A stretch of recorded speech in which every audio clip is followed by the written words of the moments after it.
When you have a dog that's reactive or aggressive, you do need to learn body language to catch it early, to teach the dog what you want them to do. But sometimes it's just not possible. So here's what to do when the dog reacts.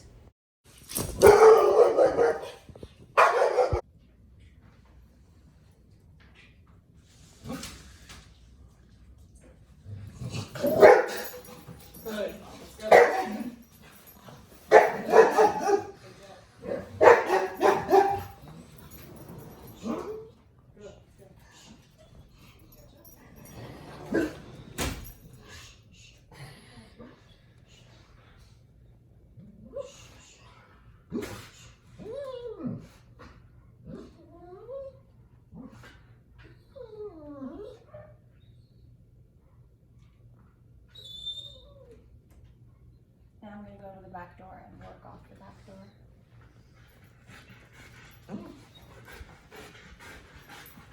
This right here on the button turn. Now 6. Leg bump, no pushing.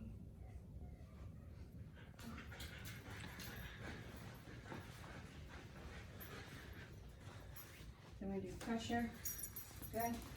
Right there's good, sweetie. Let her look. Pressure. Good. So it's e-collar and leash pressure. This is to snap her out of it. Motivational level, lowest level possible. This is directional because she doesn't understand it yet what I'm doing. So I have to have the leash for directional. See, now she doesn't even want to do it. That was a 6 and then a 12. I'm going to go back down to a 4. On, off. On, off. If she pulls, if there's pressure on the leash, there's pressure on my e-collar. On, off, oh good. So she's starting to move with me. So this is me helping to teach her to make a better choice. Now if I let her really load and really look at the dog, loose leash, closed mouth. Now I can try a little bit of a correction. What was that? So that was a 22, that was a quick tap.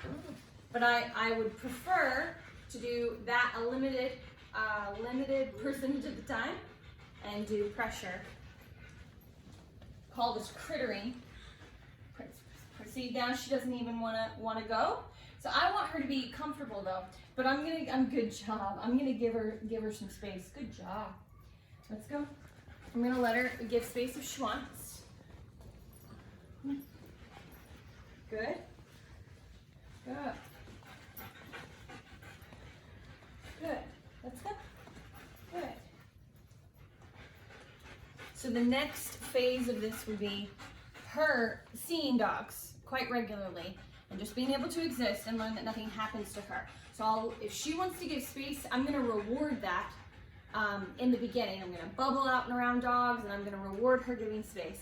But then at some point, you spend a few days building that kind of context where she understands that if she behaves, we're gonna give space, and that builds more tolerance.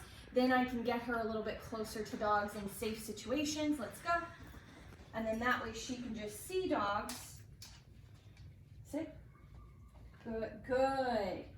And just learn, she can glance at them and learn that nothing bad happens to her. This is the other side of the coin. It's so important not to let her control me through neediness or habit or dominance or insecurity. Whatever it is, it doesn't matter. She needs to be able to get out of my space when I ask her to, and she doesn't get to demand that I pet her.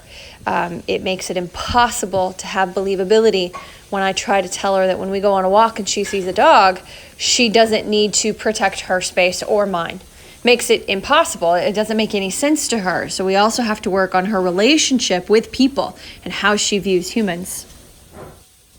This is what to do if she's already escalated, which is going to happen lots of times. We can't get in front of it, which we'll talk about.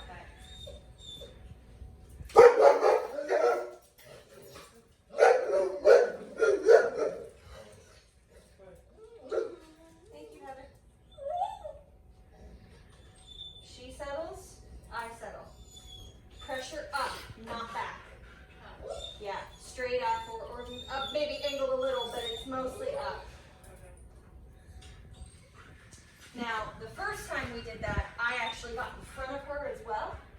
she utilized me to put, you saw her put her paw on me a little bit there. She did it more so when I tried to get in front to settle her faster.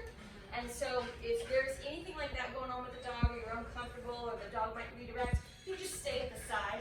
And if it's a little hard on you physically, but Prom's not too bad with her, it's pressure straight up. And she can continue to bark, she just can't continue to have that forward motion. Yeah, I've never been able to settle her as fast as you did that. And then maybe I was pulling back, but she flips, you know, she's like, yeah, it's much bigger, yeah. It's more control in the house. I wouldn't you